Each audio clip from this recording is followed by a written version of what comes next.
couldn't defend. It's just a matter of putting it together, and you did exactly that. Of course, mukhang hinihintay ka lang ng players kung sumabay sa sinasabi.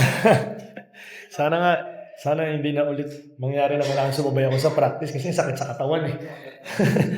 2 days ako nakahiga sa kama. But again, I just have to give credit to my players. No?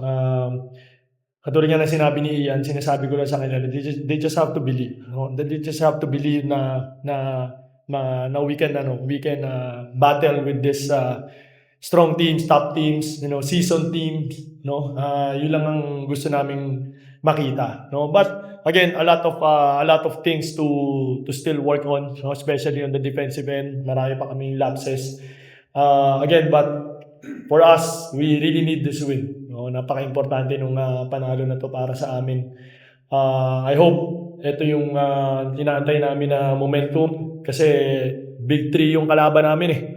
We play Renoy Shine and then back to back we play Ginebra, 'di ba? So medyo napaka-importante ng laro nito sa amin. And again, credit to my players. They responded really well.